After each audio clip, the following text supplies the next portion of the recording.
તો માવતર તમે હબીબ બેંકમાં તમે કામ કરતા હતા, પછી તમે બસરા ગયા, બગદાદ ગયા, તહેરાન, દુબઈ, પછી વાપસ તમે કરાચી આવી ગયા. હું પાછો કરાચી આવી ગયો ને આવી અને પછી અમુક એ લોકોના ગ્રુપ સાથે જ કામ કરતો હતો. ત્યાર પછી અમુક 2 મહિને 3 મહિને વળી પાછું કાંઈ જવાનું હોય તો પાછો જતો હતો. ઈરાક, ઈરાન બધે સફરની અંદર. એ જ જમાનાની અંદર આફ્રિકા ફેડરેશનનો જે હતો તે આપણે ઈસ્ટ આફ્રિકન એરલાઇન ચાલતું હતું કે જે મોરિશિયસ સુધી આવતો હતો. એ જમાનાની અંદર કાંઈ એર મોરિશિયસ કે કાંઈ નહોતું. તમારો માડેગાસ્કર પણ આવતો હતો અને અમે સફર કર્યા હતા. ત્યારે વहाँથી જે સફરની અંદર અમે રવાના થયા તો કરાચીથી રવાના થયા એડનથી આવ્યા અમે દારુસલામથી ઝંઝીબારથી પાછો આપણે દારુસલામથી નૈરોબીથી અમે પાછા માડેગાસ્કર આવવાના હતા. પણ એ જમાનાની અંદર માડેગાસ્કરની અંદર બરાબર નહોતું એટલે પછી અમે અહીંયા ડાયરેક્ટ મોરિશિયસ આવ્યા 1972ની અંદર. અને ત્યાર પછી અમે અહીંયાનું વસવાટ કરાવ્યું અને આસ્તે આસ્તે અમે બચ્ચાઓને ભણતર આપી, આપણું દીન પણ શીખાવ્યું અને દુનિયા પણ શીખાવી. ને હરેક આ ઇમામ હુસૈન અલૈહિસ્સલામનો મોજીઝો છે કે જે આજે જોઈ લ્યો કે જ્યારે એ કહે છે કે ઇમામ હુસૈન અલૈહિસ્સલામે જે પોતાની કુરબાની આપી છે એ ખાલી નથી ગઈ. કારણ કે આજે દુનિયાની અંદર એના માટે અલ્લાહમાં લખે છે એના માટે कि तूने साबित किया कि इस्लाम और ईमान क्या है, नौके नेज़े पे दिया दर्स के कुरान क्या है, तेरे हाथों हुई तकमील इबादत हुसैन, ज़ेरे खंजर ये बताया कि मुसलमान क्या है. तो मुसलमान बनવું, મુસલમાન કહેવું આસાન છે પણ એને અમલ સે જે છે કોઈ પણ ચીજ છે જ્યાં સુધી તમે અમલ ન કરો તો એના માટે લખે છે કે અમલ સે ગોયા જિંદગી બનતી है जहन्नम भी जन्नत भी, ये खाकी अपनी फितरत से न नूरी है न नारी है. તો જ્યારે આ દુનિયા મૂકીને જાશો ત્યારે જે આખરતનો સામાન જે છે એ દુનિયાની અંદર તૈયાર કરીને જાશો ત્યારે જ તો ખુદાવંદ તાલા એનો જઝાએ ખૈર અતા ફરમાવશે. તો તમે કીધા કે 1935માં સૌથી પહેલા ખોજા શિયા ઇથના આશરે અહીંયા મોરિશિયસમાં પગ મૂક્યા અને તમે 1972માં અહીંયા પગ આવ્યા તમે વસવાટ કરવાને અહીંયા મોરિશિયસમાં. તો 1935માં સૌથી પહેલાં તમે કીધા કે હાજી કાસમ અલી ઇસ્માઇલ હતા. પછી કેવી રીતના આફ્રિકામાં આસ્તે આસ્તે તરક્કી કરી અને 1972માં જ્યારે તમે ખુદ પોતે અહીંયા મોરિશિયસ વસવાટ કરવા આવ્યા તો આફ્રિકોમની શું ઇમારતો હતી અને કેવી રીતના આફ્રિકોમની સ્થિતિ હતી? ત્યારે ઇબ્રાહીમભાઈ હુસેન શરીફ દેવજીએ આપણો આ ઇમામબાળો બનાવી દીધું હતું. મૌલાના અમીર હુસેન નકવી ત્યાર પછી 2 વખત આવી ગયા અને એમણે રેડિયો મોરિશિયસ ઉપરથી પ્રોગ્રામ અપાવ્યો હતો. એને લગભગ 40 મિનિટ સુધી ઇંગ્લિશની અંદર સ્પીચ આપી હતી અને આપણા દીનોને એલે સુન્નત જમાતવાળા બહુ રાજી થયા. એમણે બધે દાવત કરી, એમણે બધી ગાડીઓ આપી, એને બધે કીધું ને એને કીધું કે તમે અહીંયા રહી જાઓ તો તમને અમે બધું દેવા માટે તૈયાર છીએ અને તમે તબલીગ કરો. પણ એમની પાસે એટલો ટાઈમ નહોતો એટલે એમણે કીધું કે મને ત્યાર પછી માજુંગા આવ્યા અને માજુંગાની અંદર આવીને ઘણી તબલીગ કરી છે અને ઘણું કામ કર્યું છે. આજે આખા માડેગાસ્કરની અંદર, મોરિશિયસની અંદર, રેન્યુનની અંદર જેટલા જે છે મરહુમ અબ્દુલ્લાભાઈ થાવરાએ ઘણી મહેનત કરી છે અને અમે 1900 લગભગ 75 થી 78 સુધીની અંદર મેં અબ્દુલ્લાભાઈ થાવરા અમને બોલાવ્યા હતા. રેન્યુન ગયા હતા ત્યારે બધી જમીન લીધી, એણે બધું નમાઝ પઢાવી હતી. અમારા સાથે અમુક આગાયા હતા અને એ લોકોએ ઘણી કોશિશ કરી અને આજે જો રેન્યુનની અંદર અલ્હમ્દુલિલ્લાહ આપણા લગભગ 4 ઇમામવાળા છે. આજે મોરિશિયસની અંદર ઇન્શાલ્લાહ હવે કોશિશ કરી રહ્યા છે કે ઇન્શાલ્લાહ આસ્તે આસ્તે તબલીગનો ઇદારો વધારે થાય. તો માવતર તમે કીધા કે 1935 થી 1935 થી લઈને 1961 સુધી 62 સુધીના આપણી બધી ક્રિયાઓ જે હતી, ધાર્મિક ક્રિયાઓ, મજાલીસો ને બધું કાસમ અલીભાઈ ઇસ્માઇલના મકાને થતી હતી. બધું એના ઘરે મકાન થતું હતું અને એના ઘરની અંદર બધું એણે આસ્થાનું રાખ્યું હતું અને બધી મજાલીસોની અંદર બધી કોમના માણસો આવતા હતા.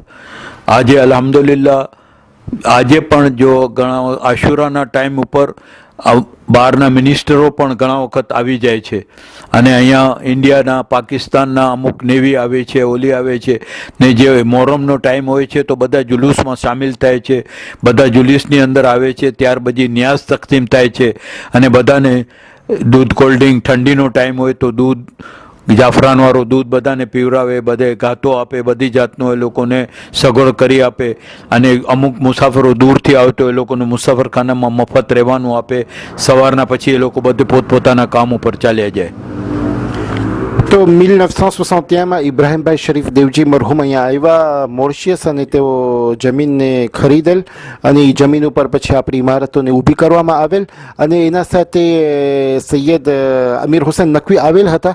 તો શું આપણા સુન્ની ભાઈઓ આટલું મદદ અને સહકાર આપેલ હતા સૈયદ અમીર હુસેન નકવીને અહીંયા મોરિશિયસમાં?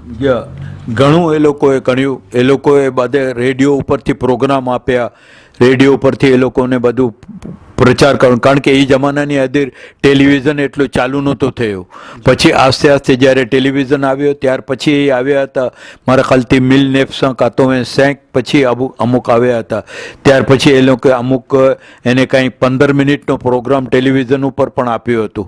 તો એ લોકો બહુ જ સારી રીતે અહીંયા આપણી જે મોરિશિયસની જુમા મસ્જિદ જે છે એની અંદર ઇસાક રહેમતુલ્લા કરીને હતા, એ બધું સારું કામ કર્યું અને આપણા ભાઈઓ સાથે બહુ સારું તાલ્લુકાત રાખતા હતા. તો આટલા શું આપણા ગહેરા અને આપણા સારા રિશ્તાઓ છે આપણા સુન્ની ભાઈઓ સાથે અહીંયા મોરિશિયસમાં?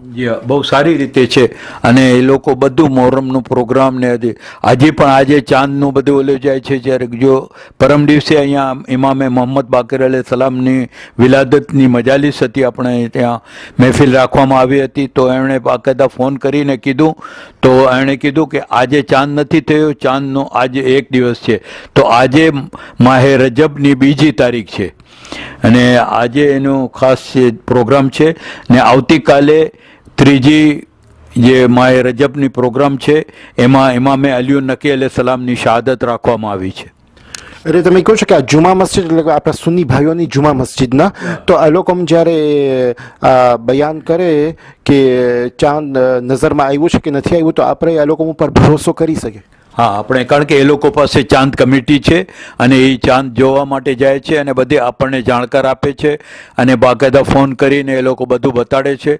તો અલ્હમ્દુલિલ્લાહ બધા સાથે સારો પ્રોગ્રામ છે અને રમઝાનના પ્રોગ્રામ, ઈદના પ્રોગ્રામ, બધે ચાંદના પ્રોગ્રામ, બધે એ લોકો ઉપરથી બધું કામકાજ પૂરું થાય છે. હાલમાં તમે દુનિયાની હાલત જો છો કે ઘણા દેશોમાં આપણે કહી શકીએ કે એક જાતની લડાઈ છે સુન્ની શિયા વચ્ચે, એટલે કે મીડિયા લોકોમાં એવી રીતના બતાવે છે કે સુન્ની શિયા વચ્ચે લડાઈ છે. હાલાકી તો આપણે જોઈ રહ્યા છીએ કે મોરિશિયસમાં તો સુન્ની શિયા આપણે કહી શકીએ કે ભાઈ ભાઈ જેવી રીતના રહીએ છે. આ એક અજીબ મંઝર છે. એટલે એ અલ્લાહનું એહસાન છે અને અહલે બેત અલૈહિ સલામનો વસીલો છે કે જે આપણા બધે ભાઈઓ સાથે સારા સંબંધ છે.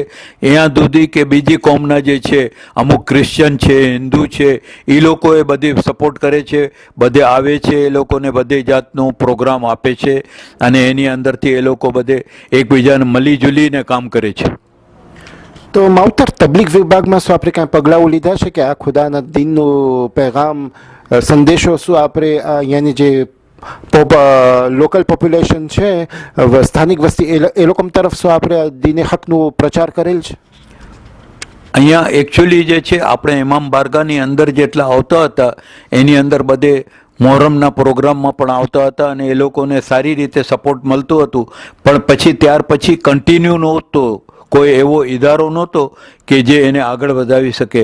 તો આપણે ત્યાં અહીંયા આપણે ત્યાં કેવી રીતના પ્રોગ્રામ શરૂ થયા? ઇમામ બારો જ્યારે 1962માં 63માં જ્યારે ઇમામ બારો ઊભો થયો તો ત્યાર પછી નમાઝ જમાત પઢાવવામાં આવતી હતી? ચાલુ આલિમ આવતા હતા અને મૌલાના અહીંયા હતા જે હતા આપણે રિયાસત હુસેન હતા, ત્યાર પછી મુંબઈના મૌલાના હતા, મૌલાના હસન અબ્બાસ ફિતરત, જે બારેટ લો હતા, પોતે પણ વકીલ હતા, એમણે પણ કોશિશ કરી છે અને ઘણી એણે અહીંયા હિન્દુનો ખાસ ઇલાકો છે ત્રિયોલે કરીને વहाँ આપણે મસ્જિદે ફાતેમા બનાવી છે અને એની અંદર અહેલે સુન્નત જમાતવાળા બધું પ્રોગ્રામ કરે છે સારી રીતે. તો આ અહીંયા એટલું છે કે અહીંયા બધે મળી જુલીને કામ કરે છે. ઇન્શાલ્લાહ અલ્લાહ કરશે તો બધે સારી રીતે પસાર થશે અને એવી જ રીતે ખુદા પાક તરક્કી આપશે અને ઇમામ હુસૈન અલૈહિસ્સલામને અહેલે બેત અલૈહિસ્સલામના વસીલાથી આ બધું નામ ને બધું કામ ચાલતું રહેશે ઇન્શાલ્લાહ.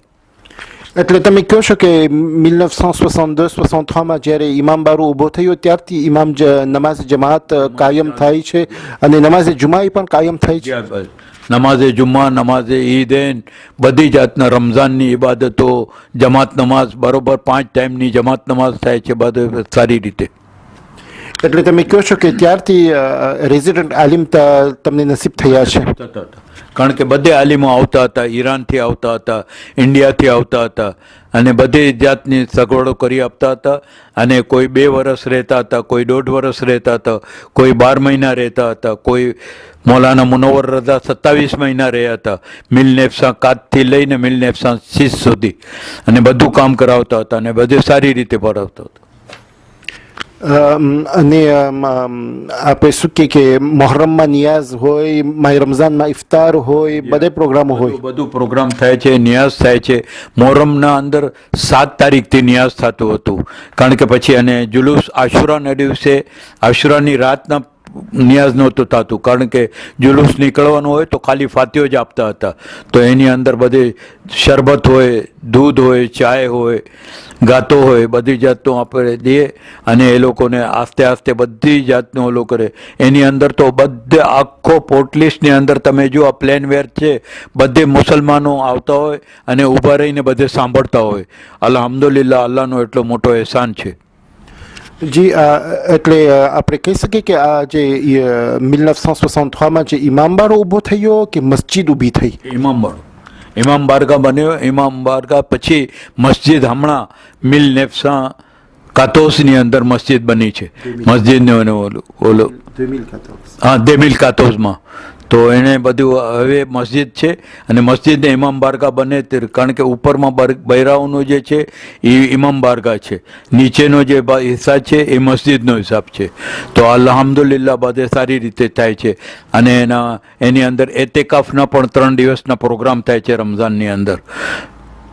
એટલે 1-2 વર્ષ થયા છે કે આજે બૈતુસલાત હતો એને મસ્જિદમાં તબદીલ કરવામાં આવેલ છે. આ લગભગ હમણાં સમજી લો કે આ બીજો વર્ષ ચાલી રહ્યો છે અને એની અંદર પહેલે બેતુલ સલાહ હતો, આજે હવે મસ્જિદ છે અને એની અંદર બધું પ્રોગ્રામ થાય છે. અલ્હમ્દુલિલ્લાહ બૈરાઓનો પણ પ્રોગ્રામ થાય છે, જણનો પણ પ્રોગ્રામ થાય છે અને અલ્હમ્દુલિલ્લાહ બધે સારી રીતે ચાલી રહ્યું છે. અને જે ઉપરનો ભાગ છે એ પછી મોરેકથી ઊભું કરવામાં આવેલ એ હાલમાં બૈરાઓનો ઇમામ બારો છે.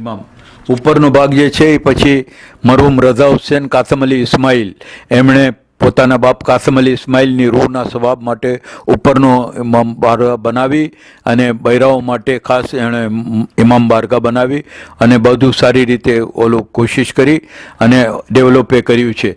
તો અલ્હમ્દુલિલ્લાહ એનો છોકરો છે આબિદ જે આપણા રોશન જમીલનો જમાઈ થાય એમની ભાઈ જે તાયરાબાઈ છે એ પણ બિચારા મહેનત ઘણી કરી રહ્યા છે અને દર શનિવારના બચ્ચાઓને ભણતરનું અને આગળનું અને નિયાઝનું અને બહારનો પણ પ્રોગ્રામ રાખે છે.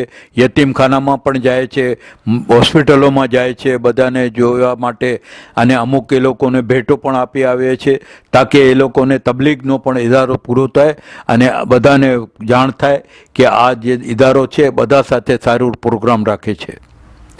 તો આપણો પછી મુસાફરખાનો ઊભો થયો ને, પેલી નીચેનો ઇમામ બારો જે હાલમાં મસ્જિદ થઈ ગઈ છે, ઉપરનો પછી ઇમામ બારો જે બૈરાઓનો ઇમામ બારો છે, ત્યાર પછી આપણો મુસાફરખાનો ઊભો થયો અને આ આસપાસમાં આપણે આગળના ભાગમાં આપણે દુકાનો બનાવેલ છે જે આપણે ભારે આપેલ છે આપણા મુસલમાન ભાઈઓને.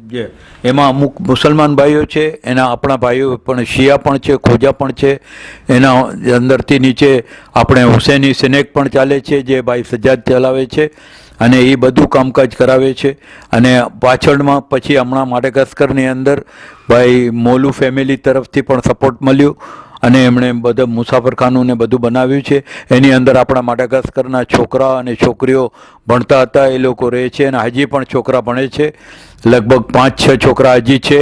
એ લોકો 2 વર્ષ જેનો પ્રોગ્રામ હોય છે એ ભણે છે. ત્યાર પછી અહીંયાથી માડાગાસ્કર જાય છે, માડાગાસ્કરથી પછી પેરિસ જાય છે, ફ્રાન્સ, અને તે બધું પોતાનું પ્રોગ્રામ ને ભણતર પૂરી કરે છે. એટલે તમે કહો છો એક મુસાફરખાનાનો આગલો ભાગ છે અને પછી સાઈડમાં એક મુસાફરખાનાનો નવો ભાગ બનાવવામાં આવેલ છે, જ્યાં મુસાફરખાનો છે, જ્યાં હાલમાં જે બચ્ચાઓ અહીંયા તાલીમ લઈ રહ્યા છે, આ લોકો રહે છે, જે એચુજીઓ છે, માડાગાસ્કરના એચુજીઓ, આ લોકો અહીંયા અહીંયા આ લોકોના મકાનો છે, અહીંયા મુસાફરખાનામાં રૂમ છે, આ લોકોના મુસાફરખાનો, આ લોકો અહીંયા રહી રહ્યા છે. અને આલિમ મકાન પણ છે એ ભાગમાં, જે નવો ભાગ છે, જે તમે કહો છો કે ફેમિલી મોલુ તરફથી, માડાગાસ્કરના મશહૂર ફેમિલી મોલુ તરફથી વકફ કરવામાં આવેલ છે. એ લોકોએ બધું બનાવીને દીધું છે, અને બધે અલ્હમ્દુલિલ્લાહ મૌલાના માટે પણ સારું મકાન બનાવ્યું છે, અને હવે બધે રહી રહ્યા છે, અને આરામથી બધું કામકાજ ચાલી રહ્યું છે.